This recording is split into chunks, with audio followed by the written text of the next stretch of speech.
Hello दोस्तों, आज हम पढ़ेंगे खुर्शीद भावनगरी जी की किताब जीवात्मा जगत के नियम के भाग 2 में लिखे गए आत्मा और अवचेतन मन के ऊपर के कुछ सवाल और उनके जवाब।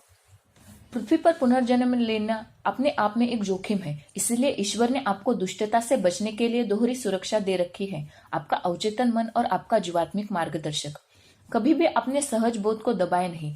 लोग आपको पागल या सनकी कहेंगे, इस बात से कभी डरिए नहीं। सहज बोध ईश्वर का दिया एक वरदान है। अपने भौतिक मन का मालिक बनिए, गुलाम नहीं। आध्यात्मिक विकास का मूल कारण हमारे अंदर अर्थात हमारी अंतरात्मा से उपजी हुई सच्ची इच्छा होनी चाहिए। इसीलिए दुनिया को दिखाने के लिए खुद को न बदले, बल्कि इसलिए बदले कि आपका बदलाव ही आपके लिए आपकी दुनिया है। पहला सवाल, क्या अवचेतन मन और आत्मा एक ही है? अवचेतन मन के बारे में पृथ्वी पर बहुत सारे वर्णन और गलत फहमियां हैं। इसलिए हम चाहते हैं कि आप सब अपनी गलत धारणाओं से छुटकारा पाए। अवचेतन मन को अपनी अंतरात्मा माने। इसे आप अपना उच्चतम मन, उच्चतम स्वर, अंतर्वाणी भी कह सकते हैं। आपका अवचेतन मन आपको जो महसूस कराता है उसे सहज बोध कहते हैं। आप एक जीवात्मा है जो पृथ्वी पर भौतिक शरीर के अंदर निवास करती है। ईश्वर द्वारा आपकी रचना पहले एक जीवात्मा के रूप में की गई, न कि मनुष्य के रूप में। आपको एक आत्मा के रूप में रचा गया और इस आत्मा के पास एक अवचेतन मन होता है। आत्मा आपका शाश्वत जीवात्मिक शरीर है। जिस तरह पृथ्वी पर आपका एक भौतिक शरीर होता है, उसी तरह आपका जीवात्मिक शरीर आपकी आत्मा कहलाती है और यह अमर होती है। अवचेतन मन आपका वास्तविक आध्यात्मिक मन है। जिस तरह भौतिक मन शरीर का मार्गदर्शन करता है, उसी तरह अवचेतन मन आत्मा का मार्गदर्शन करता है और आत्मा और अवचेतन मन हमेशा एक के लिए एक साथ जुड़े होते हैं। अगला सवाल, अवचेतन मन की क्या भूमिका होती है? अवचेतन मन आपका संरक्षक प्रकाश है और साथ ही यह आपकी मार्गदर्शक रोशनी भी है। यह आध्यात्मिक रडार के रूप में काम करता है। जब आप आध्यात्मिक रूप से गलत फैसला लेने को होते हैं, तब यह आपको सचेत करता है। इस तरह यह आपकी आत्मा की सुरक्षा करता है। लेकिन आध्यात्मिक मार्ग केवल प्रलोभनों को रोकथाम से भरा नहीं है। खुद को गलत करने से केवल रोक लेना काफी नहीं। सबसे महत्व की बात यह है कि ईश्वर की राह पर चलने के लिए वही करना चाहिए जो आध्यात्मिक रूप से सही है। इसलिए गलत कर्मों से रोककर अपनी आत्मा की सुरक्षा करने के बाद अवचेतन मन आपको उस और ले जाने का मार्गदर्शन करता है जो नैतिक रूप से सही है। अगला सवाल, यदि पृथ्वी पर हर मनुष्य के पास अवचेतन मन होता है, तो लोग क्यों गलत राह पर चले जाते हैं? कई बार आपके भौतिक मन और अवचेतन मन के विचारों के बीच टकराव होता है। इसका कारण यह है कि भौतिक मन तार्किक होता है। यह ऐसी राह पर चलता है अथवा ऐसे कार्य करना चाहता है जो तर्कपूर्ण हो, लेकिन हो सकता है कि अवचेतन मन इसके विरुद्ध हो। इस स्थिति में ऐसा लगता है कि जैसे दोनों मन के बीच में युद्ध छिड़ा हो। यह एक अच्छी बात है। यदि भौतिक मन और अवचेतन मन के बीच संघर्ष न होता, तो इससे स्पष्ट होता कि आपका अवचेतन मन काम नहीं कर रहा है और आप पूरी तरह से भौतिक मन के नियंत्रण में हैं। पृथ्वी पर कोई भी मनुष्य पूरी तरह केवल अपने अवचेतन मन का अनुसरण नहीं कर सकता। इसका कारण यह है कि एक साधारण मनुष्य का अवचेतन मन बहुत कम 1 या 2% जागरूक होता है। फिर भी अवचेतन मन इतना बलवान होता है कि इसका एक छोटा सा हिस्सा भी जागरूक होने पर भी यह मनुष्य के 100% जागरूक भौतिक मन को चेतावनी देने की क्षमता रखता है। अगला सवाल, यदि दोनों मन के बीच लगातार युद्ध चल रहा हो, तो हम शांत कैसे रह सकते हैं? भौतिक मन और अवचेतन मन के बीच चलने वाले युद्ध को स्वीकार कर तथा प्रार्थना और सकारात्मक कर्म द्वारा अवचेतन मन की जीत सुनिश्चित कर आप शांति पाने की कोशिश कर सकते हैं। भौतिक मन हमेशा इस ताक में रहता है कि वह कैसे आपको अपना गुलाम बनाए और वह आपके सभी बुरे कर्मों को सही ठहराकर आपको आध्यात्मिक रूप से नीचे गिरने वाले मार्ग पर ले जाता है। मन की शांति तभी प्राप्त होती है जब आप अवचेतन मन की आवाज सुनकर सही कदम उठाते हैं। अगला सवाल, अगर भौतिक मन अवचेतन मन के विरुद्ध काम करता है, तो यह हमारे पास होता ही क्यों है? भौतिक मन को यदि प्रशिक्षित न किया जाए तो यह नकारात्मक बन सकता है और अवचेतन मन के खिलाफ काम कर सकता है। लेकिन यदि सही प्रयोग किया जाए तो भौतिक मन अवचेतन मन का बेहतरीन सहकार बन सकता है। जब भौतिक मन की बुद्धि अवचेतन मन के मार्गदर्शन के अनुरूप चलती है, तो यह संयोजन बहुत बलवान होता है। इसलिए यदि आप भौतिक मन का सही उपयोग करते हैं, तो यह आपके लिए एक उपहार बन जाता है। भौतिक मन एक परीक्षा भी है। ईश्वर चाहते हैं कि आप अपनी स्वतंत्र इच्छा का प्रयोग करें और अपने अवचेतन मन के मार्गदर्शन का चयन करें। यही प्रत्येक मनुष्य की परीक्षा है। आपको अपने भौतिक मन को अपने नियंत्रण में रखना चाहिए, न कि खुद उसके नियंत्रण में रहना चाहिए। पृथ्वी पर मनुष्य आध्यात्मिक रूप से गलती कर बैठते हैं क्योंकि उनका अवचेतन मन सुप्त हो जाता है। दूसरे शब्दों में अवचेतन मन बंद हो जाता है। अवचेतन मन मनुष्य को आध्यात्मिक रूप से कुछ भी गलत करने से हमेशा और निरंतर रोकता है। लेकिन लोग अवचेतन मन की आवाज पर ध्यान न देकर अपने भौतिक मन, तार्किक मन की बात अधिक सुनते हैं। वे इसके निर्देशों को मानने से इनकार कर देते हैं और अपने बुरे या दुष्ट कार्यों को करना जारी रखते हैं। अवचेतन मन यह सह नहीं पाता और इसलिए वह मौन होकर सुप्त हो जाता है, अंततः पूरी तरह निष्क्रिय हो जाता है, जिसके बाद वह मनुष्य को अपनी उनकी गलतियों पर चेतावनी नहीं देता। यह स्थिति बेहतर खतरनाक होती है। मनुष्य की अंतरात्मा उसे केवल तभी चेतावनी देती है जब उसका अवचेतन मन कार्यरत हो। उसका यह एक साधारण उदाहरण है। जब आप किसी को दुख पहुंचाते हैं अथवा किसी के बारे में नकारात्मक सोचते हैं तो आपका अवचेतन मन आपको चेतावनी देता है और आपको अपार अपराध बोध महसूस कराता है। इसका यह मतलब है कि आपका अवचेतन मन जागरूक है। आप अपराध बोध को अपने ऊपर हावी न होने दे। उस अपराध बोध का एक विशिष्ट उद्देश्य है। इससे आपके अंदर आपके द्वारा की गई गलती को सुधारने की इच्छा जगाती है। आपको इससे सीख लेनी चाहिए और दोबारा वह गलती कभी नहीं करनी चाहिए। ऐसा होने पर अपराध बोध चला जाता है और अपराध बोध से निपटने का यही एक सही तरीका है। कभी कभी यह जानते हुए कि आपने कुछ गलत किया है, अगर आप अपने अपराध बोध को दबाकर उसे शुरू से ही अनदेखा कर देते हैं तो आप अपने अवचेतन मन को नजरअंदाज कर उसकी सलाह की अवहेलना करते हैं। जब आप ऐसा बार बार करते हैं तो आपका अवचेतन मन सुप्त हो जाता है। एक ऐसी स्थिति आ जाती है जब यदि आप पाप करते हो तो भी अवचेतन मन आपको चेतावनी नहीं देता। अपराध बोध खुलकर सामने नहीं आता और हो सकता है कि आप यह सोचकर खुद को धोखा देते कि चूंकि आपको अपराध बोध महसूस नहीं हो रहा है, आपने कुछ गलत ही नहीं किया हो। दरअसल आपने अपने आध्यात्मिक रडार को बंद कर दिया होता है। हालांकि ध्यान में रखिए कि अपराध बोध हमेशा अवचेतन मन से नहीं आता। ऐसे भी लोग होते हैं उन चीजों के बारे में अपराध बोध पाल बैठते हैं जिनके लिए वे जिम्मेदार नहीं होते। ऐसा भी समय आएगा जब सब कुछ सही करने के बावजूद भी आपका भौतिक मन आपको अपराध बोध महसूस करवाएगा। आपको ऐसा लगेगा मानो आपने कुछ गलत किया हो अथवा आप अपनी पूरी कोशिश नहीं कर रहे। यह अपराध बोध वास्तविक नहीं होता।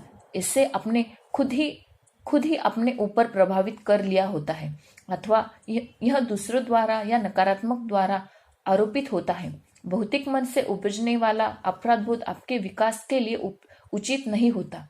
आप में इतना विवेक होना चाहिए कि अवचेतन मन के निर्देशों से उपजे अपराध बोध और भौतिक मन से आने वाले अपराध बोध के बीच का अंतर आप जान सके।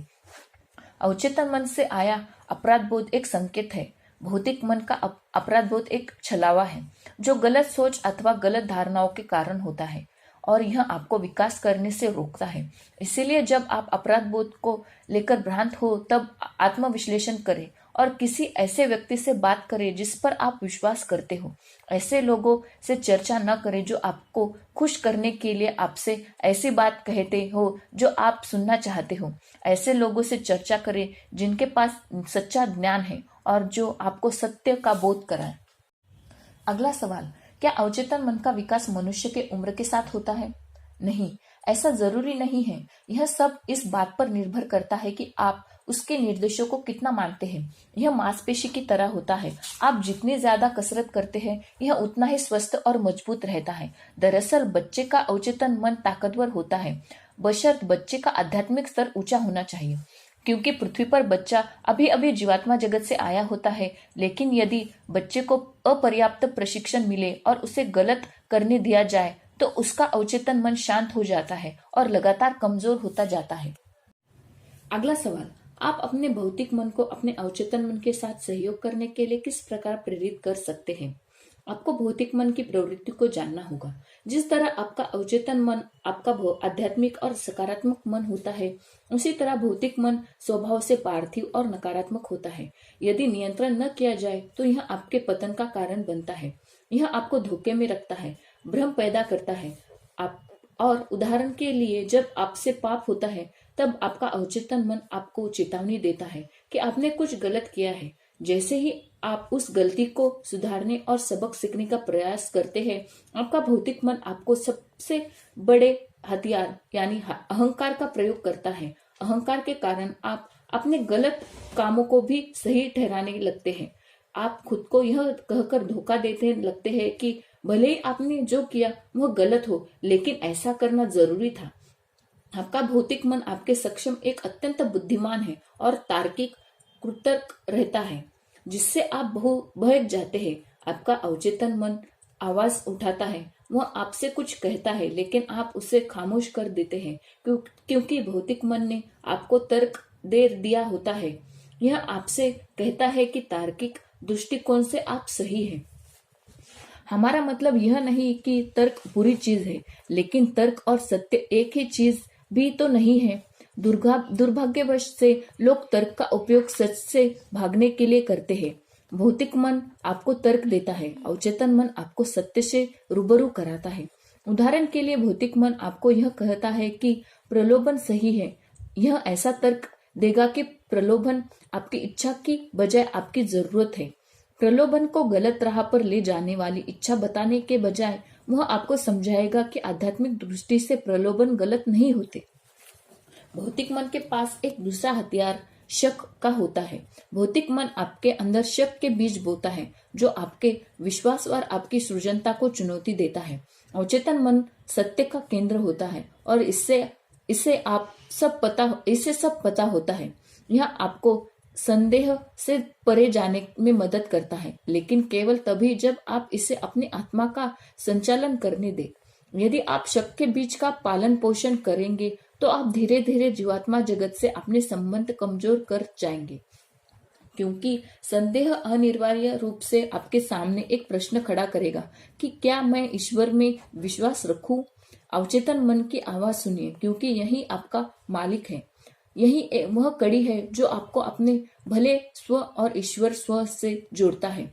भौतिक मन में कमजोरियां होती है और जीवन में आपका उद्देश्य अवचेतन मन के विकास द्वारा उन कमजोरियों से परे जाना होता है।